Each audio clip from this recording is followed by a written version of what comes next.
आज हम लोग पढ़ेंगे इंडियन ज्योग्राफी। और इंडियन ज्योग्राफी से जेपीएससी प्री में टोटल 10 सवाल पूछे जाते हैं। बस मैं तुरंत आप लोगों को एक सिलेबस बता दे रहा हूँ। जेपीएससी प्री में पेपर 1 होते हैं और पेपर 2 होते हैं। पेपर 2 से टोटल 100 प्रश्न पूछे जाएंगे और पेपर 1 से टोटल 100 प्रश्न पूछे जाएंगे। इसमें से जीके जीएस रहते हैं प्लस आपका झारखंड जीके रहता है। और पेपर 2 में ओनली झारखंड जीके रहता है और झारखंड जीके से 100 टोटल 100 सवाल पूछे जाएंगे। अब पेपर 1 में जो है 100 सवाल जो है इसमें से 90 जीके जीएस पूछा जाता है और प्लस 10 जो है आपका झारखंड जीके से पूछा जाएगा। और इसी 90 में से इंडियन ज्योग्राफी से टोटल 10 सवाल पूछे जाएंगे। और इंडियन ज्योग्राफी के अंतर्गत सामान्य भूगोल जो है 3 सवाल पूछा जाएगा, भौतिक भूगोल जो है 3 सवाल, आर्थिक भूगोल 2 सवाल और सामाजिक से 2 सवाल पूछे जाते हैं। हमारे इस चैनल पे लेट्स क्रैक जेपीएससी में आपको 7th जेपीएससी के हर अच्छे अच्छे जो टॉपिक है 7th जेपीएससी का पीटी पेपर 1 और 2 में जितने भी अच्छे टॉपिक है सारे टॉपिक का वीडियो हमारे इस चैनल पे मिल जाएंगे। आप सब्सक्राइब कर लीजिएगा। और आज का टॉपिक है भारत में उद्योग धंधे। और भारत में उद्योग धंधे जो है आर्थिक भूगोल के अंतर्गत आता है और आर्थिक भूगोल के अंतर्गत 2 सवाल पूछे जाते हैं। देखिए 2016 में आर्थिक भूगोल के अंतर्गत जो है उद्योग धंधे यहाँ से सवाल पूछा गया था कि निम्नलिखित में से कौन सा जोड़ा सही है। सूती वस्त्र उद्योग के बारे में अगर आप पढ़े होंगे, जूट जूट की कृषि, चीनी उद्योग, चाय की बागान, तो आप ये सवाल सही करके आए होंगे। आज का वीडियो देखने के बाद आपसे सारे सवाल बनेंगे जो भी पीसीएस वगैरह एग्जाम में पूछे गए हैं। सारे सवाल आपसे बनेंगे। तो आज जो है हम लोग बात करेंगे भारत में उद्योग धंधे। और थ्योरी पेपर कंप्लीट करने के बाद लास्ट वीडियो के लास्ट में हम टेस्ट भी रखे हैं। टोटल 10 सवाल पूछे गए हैं। आप लोग टेस्ट को अटेम्प्ट कीजिएगा। जब हम सारे थ्योरी जो टॉपिक है उसको डिस्कस कर लेंगे उसके बाद आप हमारे टेलीग्राम ग्रुप से ज्वाइन कर सकते हैं, जुड़ सकते हैं। टेलीग्राम ग्रुप का लिंक जो है नीचे डिस्क्रिप्शन पे दे रखा है। मैं हूं अमित वर्मा और मेरे से आप कांटेक्ट कर सकते हैं इस नंबर पर। चलिए आज का टॉपिक हम लोग यहाँ से स्टार्ट करते हैं। सबसे पहले हम लोग बात करते हैं कि भारत में जो उद्योग है इसका जीडीपी में कितना परसेंट योगदान होता है। तो सबसे जो जीडीपी में योगदान होता है टोटल 31% होता है भारत की जीडीपी में। भारत के जीडीपी में जो है उद्योग धंधे का जो योगदान होता है, उद्योग श्रेणी का जो योगदान होता है टोटल 31% होता है। इस प्रकार जो है निवेश के आधार पर जो है भारत में उद्योग को 4 श्रेणी में रखा गया है। सबसे पहला है वृहद उद्योग, दूसरा है मध्यम उद्योग, तीसरा है लघु उद्योग और चौथा है कुटीर उद्योग। यहाँ से जो है निवेश की सीमा पूछा जाता है एग्जाम में। अगर आप जेपीएससी का एग्जाम दोगे तो वहाँ पे इस टॉपिक से निवेश की सीमा पूछा जाता है। तो वृहद उद्योग जो है इसमें निवेश की सीमा होता है 10 करोड़ से अधिक होता है। अगर मध्यम उद्योग की बात करें तो निवेश की सीमा जो होता है 5 करोड़ से 10 करोड़ के बीच में होता है। लघु उद्योग में निवेश की सीमा जो होता है 25 लाख से 5 करोड़ के बीच में होता है। और कुटीर उद्योग के भी जो निवेश की सीमा होता है 25 लाख से कम होता है। इस टॉपिक से सवाल हम लोग लास्ट में डिस्कस करेंगे जब हम लोग टेस्ट देंगे लास्ट में, वीडियो के लास्ट में। फिर जो है उद्योग को स्वामित्व के आधार पर 3 श्रेणी में रखा गया है। सबसे पहला है यहाँ पर सार्वजनिक उद्योग है, उसके बाद निजी उद्योग है, संयुक्त उद्योग है। देखिए यहाँ पर सार्वजनिक उद्योग जो है इसका नियंत्रण जो करता है कौन? सरकार खुद करती है। सरकार का नियंत्रण होता है सार्वजनिक में। आप लोग एनसीईआरटी अगर पढ़े होंगे ना क्लास 11-12 का, तो ये सब सारी चीज़ वहाँ पे दिए हुए हैं। और उसी टॉपिक से जेपीएससी में सवाल भी पूछे जाते हैं, इसलिए मैं सारे बेसिक को डिस्कस कर रहा हूँ। इसके बाद लास्ट में हम लोग लौह इस्पात उद्योग है, जितने भी पंचवर्षीय योजना के जितने भी उद्योग धंधे स्थापित किए गए थे उनके बारे में अभी हम थोड़ी देर में डिस्कस करेंगे। अभी ये बेसिक में बढ़ा रहा हूँ। तो स्वामित्व के आधार पर 3 श्रेणी में रखा गया है। पहला सार्वजनिक उद्योग, इसका नियंत्रण किसका होता है? सरकार का नियंत्रण होता है। जैसे कि आप सेल, बोकारो में जो स्टील प्लांट है ना उनके बारे में देख लीजिए, सार्वजनिक उद्योग है। निजी उद्योग की बात करें तो आपका टाटा टाटा स्टील प्लांट, ये निजी उद्योग है। और इस उद्योग का नियंत्रण जो होता है विशेष व्यक्ति के द्वारा किया जाता है। इसके बाद हम लोग अगर हम बात करेंगे संयुक्त उद्योग के बारे में, तो इस उद्योग का नियंत्रण जो करता है सरकार करती है प्लस निजी कंपनी, ये दोनों मिलकर इस उद्योग का नियंत्रण करती है। तो स्वामित्व के आधार पर 3 श्रेणी में रखा गया है, सार्वजनिक, निजी उद्योग, संयुक्त उद्योग। सार्वजनिक में सरकार का नियंत्रण होता है, निजी उद्योग में आपका किसी विशेष व्यक्ति का होता है। बाकी संयुक्त उद्योग जो है इसमें सरकार और निजी कंपनी दोनों का साथ में नियंत्रण होता है, दोनों साथ में उद्योग को चलाते हैं। फिर हम बात करते हैं कच्चे माल के आधार पर उद्योग को 5 श्रेणी में रखा गया है। सबसे पहला, और यहाँ से एक सवाल पूछा गया था, स्टेट पीसीएस, अगर आप एमपीपीएससी अगर आप क्वेश्चन लगाए होंगे तो वहाँ पे यहाँ से एक सवाल देखने को मिलेगा। तो कच्चे माल के आधार पर उद्योग को 5 श्रेणी में रखा गया है, कृषि आधारित, पशु आधारित, वन आधारित, खनिज आधारित और रसायन आधारित। रसायन आधारित खनिज आपको पता होगा धनबाद में, सिंदरी में है। मैं सारे चीज़ को डिस्कस करूंगा अभी। तो कृषि आधारित में आ जाते हैं आपका सूती वस्त्र उद्योग आ जाते हैं, चीनी उद्योग आ जाते हैं, बेकरी हो गया, इसके बाद आटा मिल हो गया। ये सब सारे जो हैं कृषि आधारित पर उद्योग है। दूसरा है पशु आधारित पर। तो पशु आधारित पर सबसे पहला हो गया ऊन हो गया, मांस हो गया, चमड़ा उद्योग, दूध उद्योग। ये सब सारे जो है, दूध फैक्ट्री वगैरह, ये सारे पशु आधारित हैं। वन आधारित की बात करेंगे तो कागज हो गया। इसके बाद झारखंड में आप लोग देखे होंगे लाख उद्योग, ये भी फेमस है। गोंद, रांची में इसका उद्योग है, गोंद उद्योग हो गया। इसके बाद जो भी है लकड़ी से रिलेटेड फर्नीचर उद्योग वगैरह सारे वन आधारित पर है। लास्ट 4 नंबर पे है खनिज आधारित। खनिज आधारित पर जो है लोहा, फिर तांबा होगा, फिर एल्युमिनियम हो गया, सोना हो गया, सीमेंट हो गया। ये सब सारे उद्योग जो है खनिज पर आधारित होते हैं। तो देखिए एक सवाल पूछा गया था प्रीवियस ईयर में, बीपीएससी में पूछा गया था कि सीमेंट उद्योग को, बीपीएससी में सवाल पूछा गया था कि सीमेंट उद्योग को उद्योग के कौन सी श्रेणी में रखा गया है, कृषि, पशु, वन या फिर खनिज। तो खनिज आधारित पर। लास्ट में हम बात करेंगे 5वां नंबर पर। ये प्रीवियस ईयर क्वेश्चन है बीपीएससी का। 5वां नंबर बात करेंगे रसायन आधारित। तो रसायन आधारित में आपका हो गया रबड़, नमक, इसके बाद रासायनिक उर्वरक आदि। रसायन जैसे है ना आपका उर्वरक जो है कारखाना झारखंड में कहाँ पे है, सिंदरी में। तो सिंदरी में जो है कौन सा आधारित है, रसायन आधारित उद्योग है। इस तरह से कच्चे माल के आधार पर उद्योग को 5 श्रेणी में रखा गया है। फिर से मैं डिस्कस कर रहा हूँ, कृषि आधारित, पशु आधारित, वन आधारित, खनिज आधारित, रसायन आधारित। कृषि में सूती वस्त्र, चीनी, बेकरी, आटा मिल वगैरह को रखा गया है। पशु में ऊन, मांस, चमड़ा, दूध इत्यादि को रखा गया है। वन आधारित पर कागज, लाख, गोंद। खनिज आधारित पर लोह, तांबा, एल्युमिनियम, सोना, सीमेंट उद्योग। और रसायन पर रबड़, नमक और आपका हो गया खाद वगैरह। तो यहाँ से भी सवाल पूछे जाते हैं। जब आप जेपीएससी मेंस जो होगा एग्ज़ाम, उसका क्वेश्चंस वगैरह लिखिएगा, आंसर राइटिंग प्रैक्टिस कीजिएगा, तो वहाँ पे ये सब सारे सवाल आपको मेंटेन करने होते हैं, लिखने पड़ते हैं कि कच्चे माल के आधार पर उद्योग को 5 श्रेणी में रखा गया। अगर इस तरह के सवाल पूछेंगे तो जेपीएससी मेंस के लिए भी काफ़ी इंपॉर्टेंट है और फ्री के लिए भी काफ़ी इंपॉर्टेंट है। फिर हम बात करते हैं औद्योगिक नीति के बारे में। तो औद्योगिक नीति जो है, स्वतंत्रता के बाद जो भारत की पहली औद्योगिक नीति जो है 6 अप्रैल 1948 को अपनाया गया था। और ये सवाल पूछा गया है पीएससी एग्जाम में, ये सवाल पूछा गया है यूपीपीएससी एग्जाम में कि स्वतंत्रता के बाद भारत की पहली औद्योगिक नीति कब अपनाई गई थी, 6 अप्रैल 1948 को। और दूसरी कब अपनाई गई थी, 1956 को। फिर हम बात करेंगे तीसरी, इसके बाद हम बात करेंगे डिटेल में। देखिए पहला तो 6 अप्रैल 1948 को अपनाया गया था, दूसरा 1956 को, तीसरा 24 जुलाई 1991 को। अब जो तीसरा जो है, ये तीसरा जो है 24 जुलाई 1991 को, इसको हम लोग आधुनिक औद्योगिक नीति कहते हैं, जिसके अंतर्गत वैश्वीकरण को अपनाया गया था, उदारीकरण को अपनाया गया था, निजीकरण को। इसी तीसरे औद्योगिक नीति के अंतर्गत इसको शुरुआत की गई थी।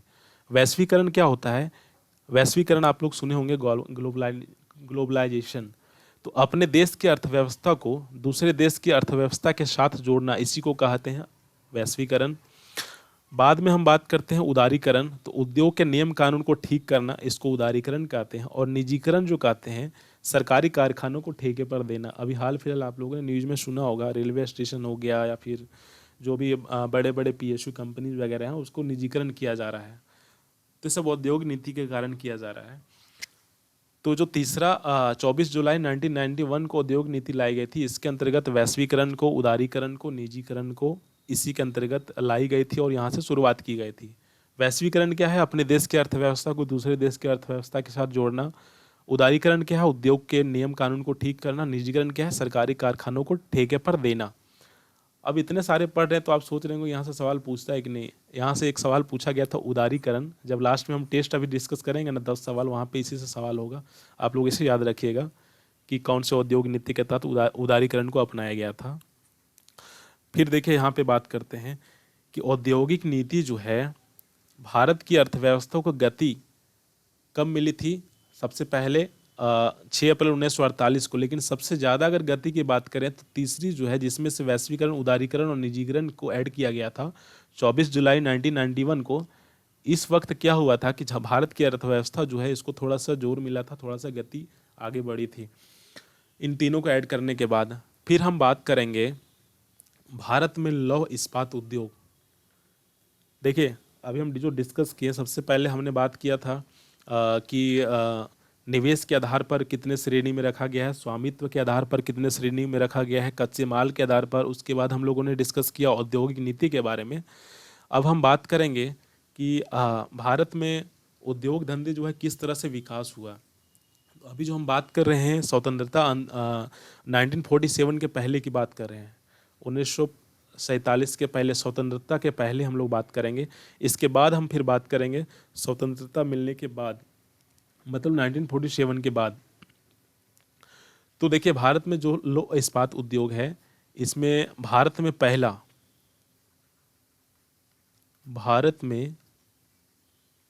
पहला लौह इस्पात कारखाना जो है 1830 ईस्वी में पोर्टो नामा स्थान पर, जो तमिलनाडु राज्य में स्थित है, स्थापित की गई थी। लेकिन चल नहीं पाया और ये जो उद्योग है असफल रहा, फेल्ड हो गया, जिसके कारण इसको बंद करना पड़ा।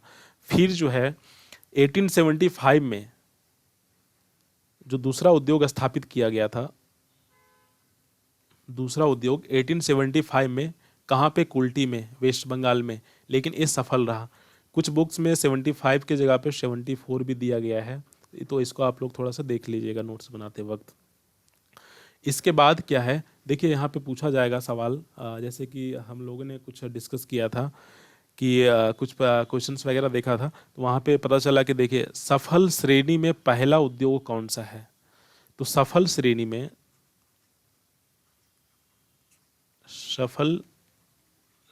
में पहला जो है लौह इस्पात उद्योग जो है कुल्टी का था, कुल्टी, वेस्ट बंगाल। असफल जो था 1830 में हुआ था, पोर्टो नामा स्थान पर तमिलनाडु में, असफल था। लेकिन पहला जो सफल लौह इस्पात उद्योग है वो कहाँ पे स्थापित की गई थी? कुल्टी में। फिर हम बात करते हैं 1907 में टिस्को के बारे में। टिस्को कहाँ पे है? झारखंड, जमशेदपुर में। टिस्को जो है टाटा आयरन एंड कंपनी जो है, इसका नाम अभी चेंज हो गया है, आप लोग ने जानते होंगे ना। इसका नाम रखा गया है टाटा स्टील प्लांट जो है, इसका नाम चेंज हो गया टाटा स्टील प्लांट। ये जो है आपका नामांकन कब चेंज हुआ था? झारखंड जी के आप लोग पढ़े हैं 2004-05 में इसका नाम चेंज कर गया। टिस्को का नाम चेंज करके टाटा स्टील प्लांट रखा गया है। 1907 में स्थापना की गई थी।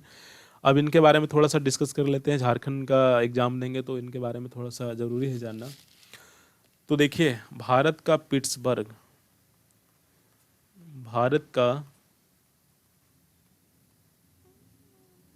पिट्सबर्ग किसको कहते हैं?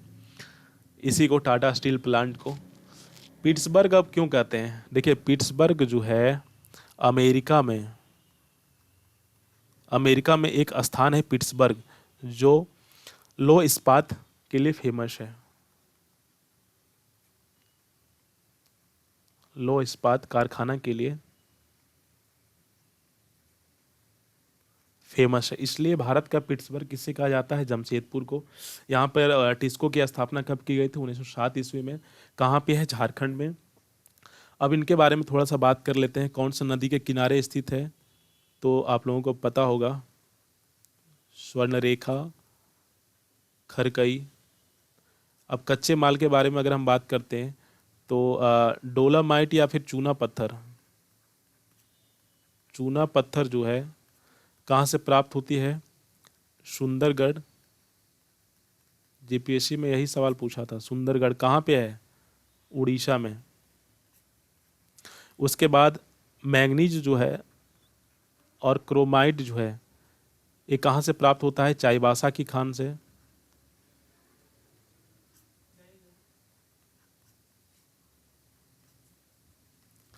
कच्चा माल जो है कहाँ से प्राप्त होता है? कच्चा माल जो है आपका नोवा मुंडी। इसके अलावा उड़ीसा जो मयूरभंज है वहाँ से हेमाटाइट और लोहा जो है आपका टिस्को को प्राप्त होता है, टाटा स्टील प्लांट को प्राप्त होता है।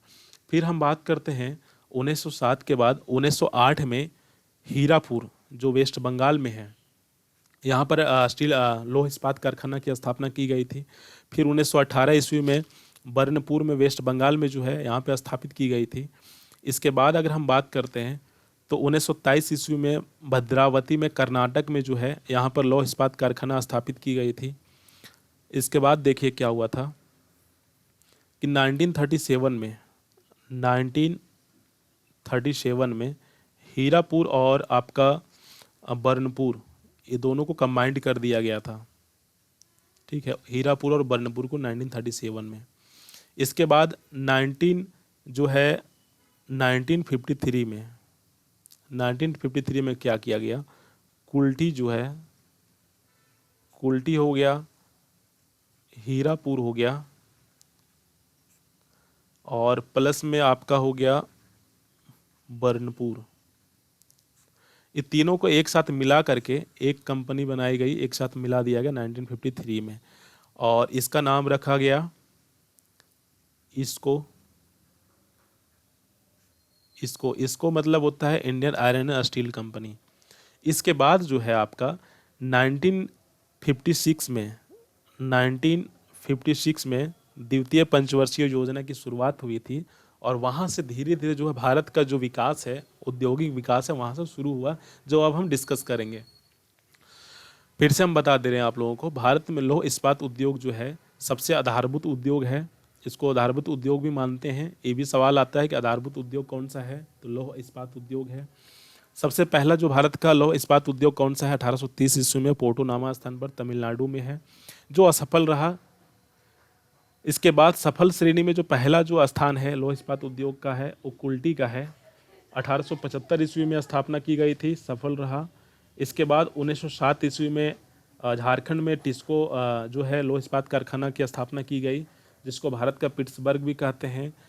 पिट्सबर्ग जो अमेरिका का लौह इस्पात कारखाना है, जगह है जो फेमस है लौह इस्पात कारखाना के लिए। इसके बाद टिस्को जो है स्वर्णरेखा खरकई नदी के किनारे स्थित है। चूना पत्थर जो है इनको सुंदरगढ़ उड़ीसा से प्राप्त होता है। मैंगनीज और क्रोमियम जो है चाईबासा की खान से प्राप्त होता है और कच्चा माल नोवा मुंडी से प्राप्त होता है और मयूरभंज उड़ीसा से इसको हेमाटाइट और लोहा प्राप्त होती है।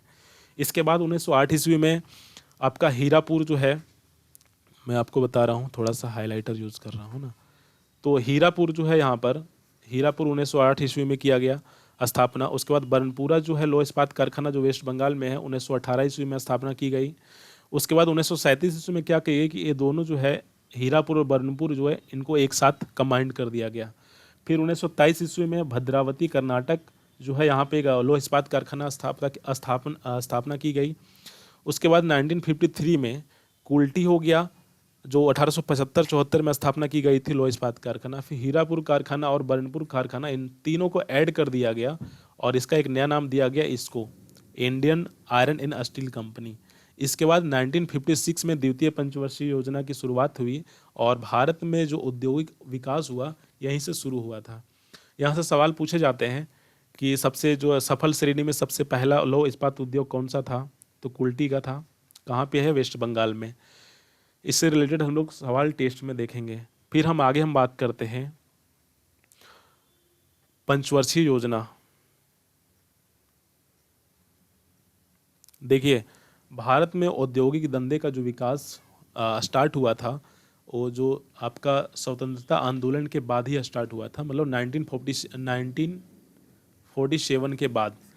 तो 1947 के बाद जो विकास प्रारंभ हुआ, वो सबसे ज़्यादा जो है द्वितीय पंचवर्षीय योजना में ज़्यादा विकास हुआ, फिर थर्ड पंचवर्षीय योजना में विकास आरंभ हुआ, और लास्ट में पांचवा जो पंचवर्षीय योजना है, इसमें थोड़ा सा ज़्यादा विकास की रफ्तार गति हुआ थोड़ा सा।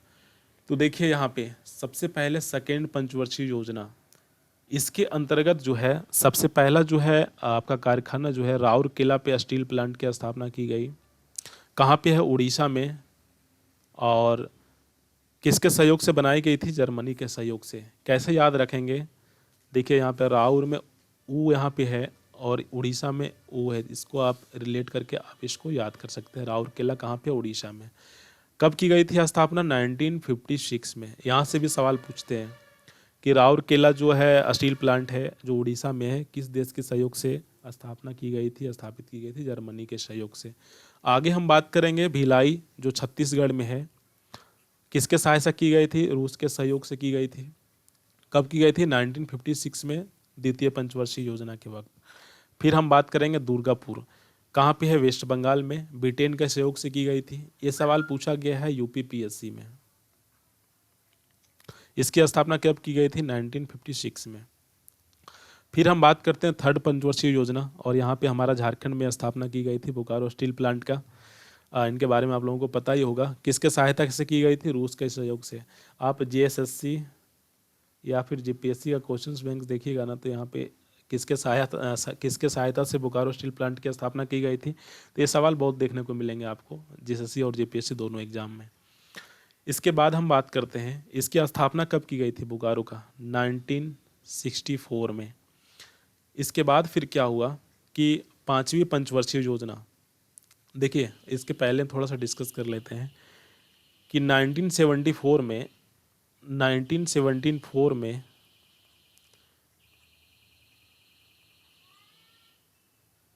सेल की स्थापना की गई।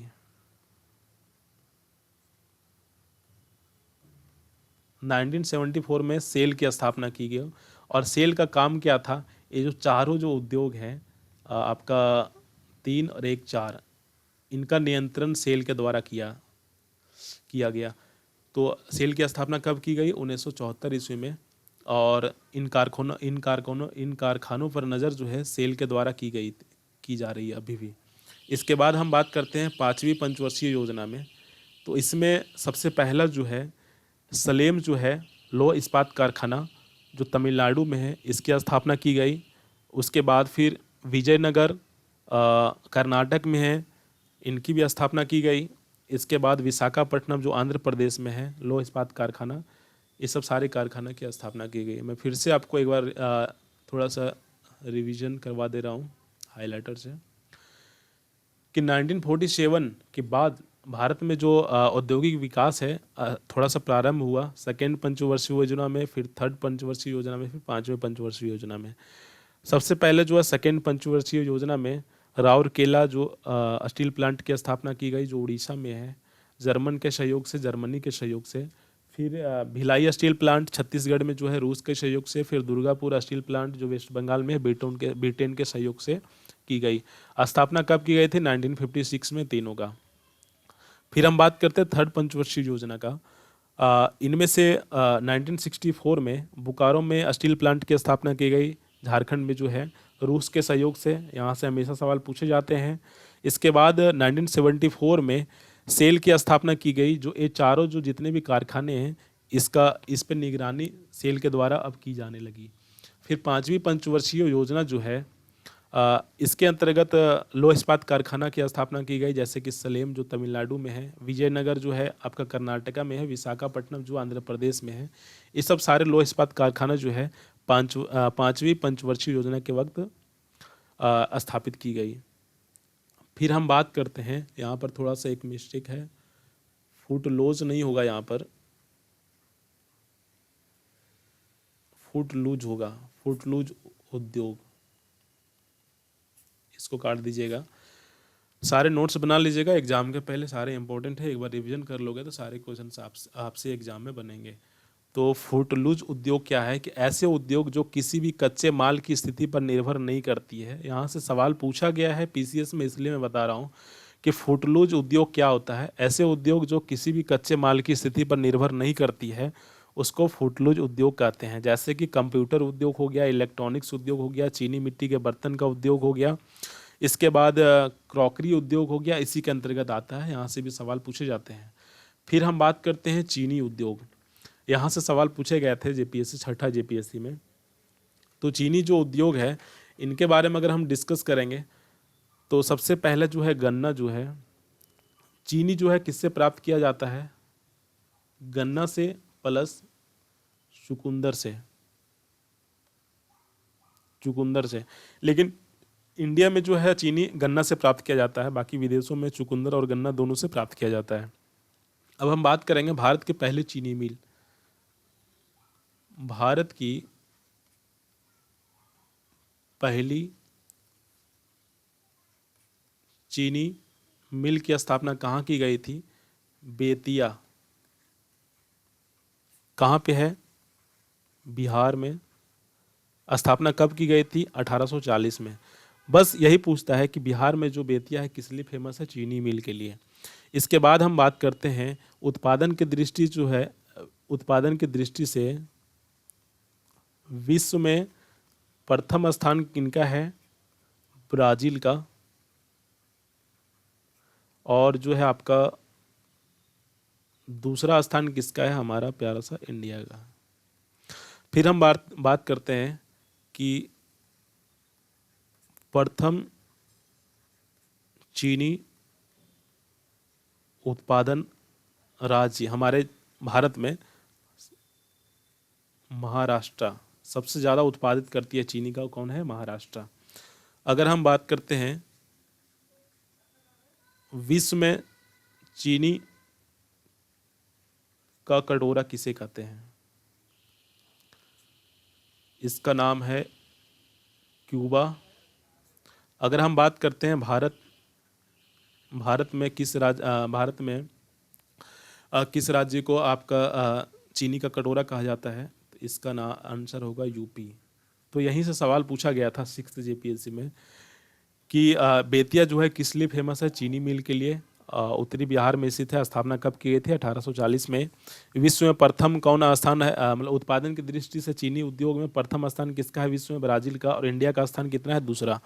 इसके बाद हम बात करते हैं कि चीनी उत्पादन की दृष्टि से प्रथम राज्य कौन सा है, महाराष्ट्र। विश्व में चीनी का कटोरा किसे कहते हैं, क्यूबा। और भारत में चीनी का कटोरा किसे कहते हैं, यूपी को कहते हैं। तो आज का चैप्टर में इतना ही सा सवाल था, इतना सा टॉपिक था।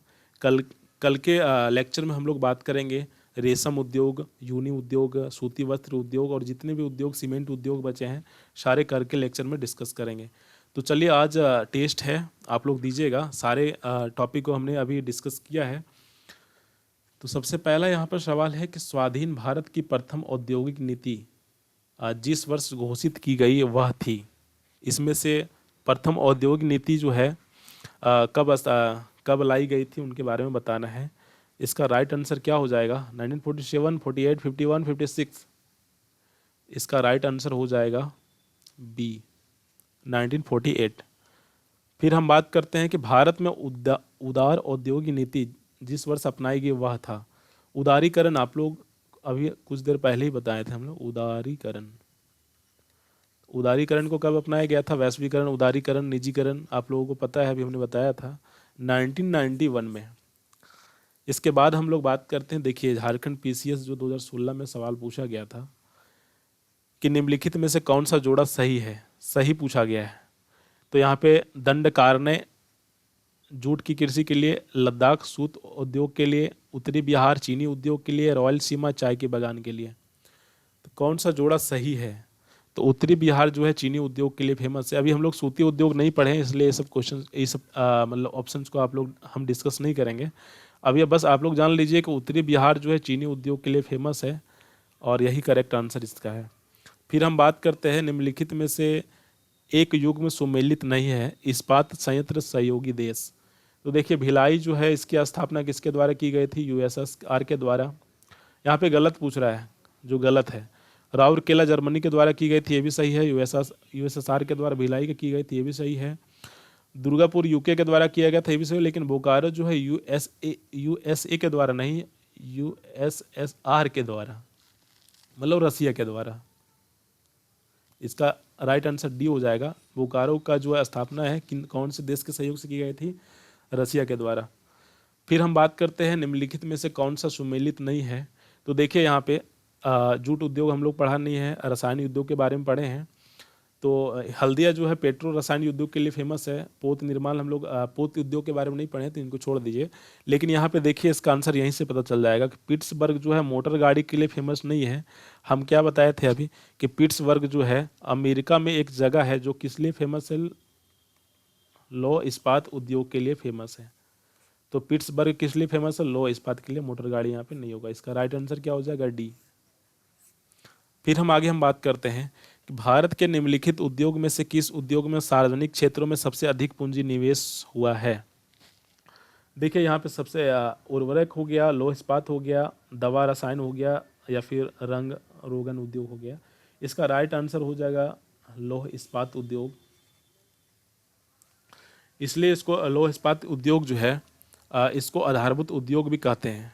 इसलिए इसका राइट आंसर बी हो जाएगा, लौह इस्पात उद्योग। फिर हम बात करते हैं कि आधुनिक लौह इस्पात उद्योग का वास्तविक प्रारंभ किस स्थान पर स्थापित कारखाने के साथ हुआ था, कुल्टी, वर्णपुर, जमशेदपुर या फिर गोलापुर। इसका राइट आंसर हो जाएगा कुल्टी। इसके बाद हम देखते हैं कि भारतीय इस्पात प्राधिकरण लिमिटेड सेल की स्थापना कब की गई थी। हम सेल बोकारो के बारे में नहीं पूछ रहे हैं, ठीक है। बोकारो की स्थापना वर्ष हम नहीं पूछ रहे हैं।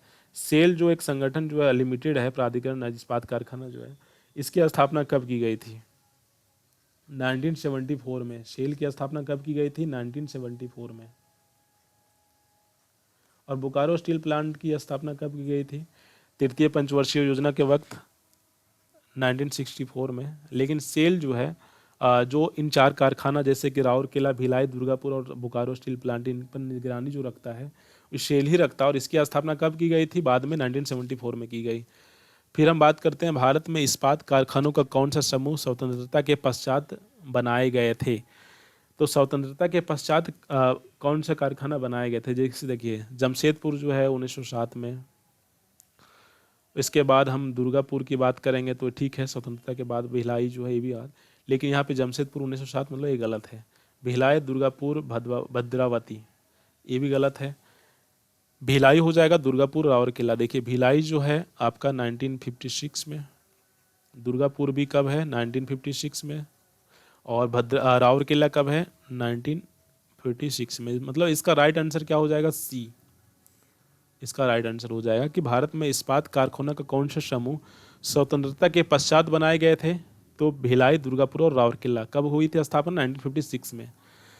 लास्ट एक और ऑप्शन है कि हम लोगों ने बात किया था कि फुटलूज उद्योग क्या होता है। तो निम्नलिखित में से कौन सा फुटलूज उद्योग का एक उदाहरण है, एमपीपीएससी का सवाल है। एमपीपीएससी का सवाल है। तेल शोधक, चीनी, सॉफ्टवेयर या फिर एल्युमिनियम। तो फुटलूज उद्योग क्या होता है, फिर से मैं बता दे रहा हूँ आप लोगों को, ऐसे उद्योग जो किसी भी कच्चे माल की स्थिति पर निर्भर नहीं होती है। इसका राइट आंसर क्या हो जाएगा, सॉफ्टवेयर। एक और लास्ट आंसर जो क्वेश्चन है तो यूपीएससी 2016 में पूछा गया था, शायद करंट अफेयर से रिलेटेड है, लेकिन इसको भी जान लीजिए। भारत के पहले राष्ट्रीय निवेश और निर्माण क्षेत्र को हाल ही में निम्नलिखित में से किस राज्य में स्थापित करने का प्रस्ताव किया है, आंध्र प्रदेश ने। इसको आप लोग देख लीजिएगा थोड़ा सा। और आज के लिए इतना ही था। बाकी जो क्वेश्चन है हम व्हाट्सएप ग्रुप में दे देंगे, इस नंबर पर कांटेक्ट कर सकते हैं पेड ग्रुप के लिए। और टोटल जो फ़ी है जीपीएससी पीटी के लिए, जो टोटल फ़ी है 850 रुपये है। आप ग्रुप को ज्वाइन कर सकते हैं, व्हाट्सएप पेड ग्रुप को, जिसमें से आपका history, geography, polity, economics, Jharkhand GK, ये सब सारे नोट्स दिए जाएंगे। और वीडियो लेक्चर तो हमारे यूट्यूब चैनल पे अपलोड किया जाएगा। लेकिन जो एक्सपेक्टेड क्वेश्चंस जो है आप समझ लीजिए कि 100% आपका सिलेक्शन होगा अगर आप हमारे नोट्स पढ़ लीजिएगा तो। क्योंकि झारखंड जीके से टोटल 110 सवाल पूछे जाएंगे और हमारा नोट्स पीडीएफ पढ़ लीजिएगा। 110 में से लगभग 100 सवाल आपसे बन ही जाएंगे और यही काफ़ी होता है। बाकी जो 90 क्वेश्चन जीके जीएस के लिए होते हैं, इसमें से मैं इतने अच्छे से पढ़ा रहा हूँ, यहाँ से सवाल पूछे जाते हैं और पूछे जाएंगे भी।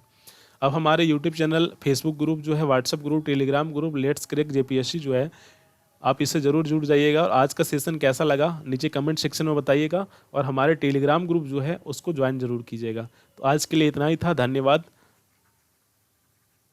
नेक्स्ट जो बाकी बच गया है, जो उद्योग बच गए हैं, और कल छोड़ करके परसों जो है, परसों जो अपलोड कर दी जाएगी इसी वक्त। एक दिन का टाइम दीजिएगा, कल के बाद परसों, कल थोड़ा सा काम है, तो कल के बाद मैं परसों जो है अपलोड कर दूंगा सारे उद्योग। और उस दिन उद्योग जो है टोटली कंप्लीट हो जाएगी उद्योग धंधे से। और यहाँ से एक सवाल पक्का आएगा इस वीडियो से, और एक और जो वीडियो मैं अपलोड करूँगा, दोनों से एक सवाल पक्का आएगा यहाँ से। तो ये दोनों वीडियो को देख लीजिएगा और जो भी क्वेश्चंस डिस्कस किए उसको नोट्स वगैरह बना लीजिएगा। तो आज के लिए इतना ही था, धन्यवाद।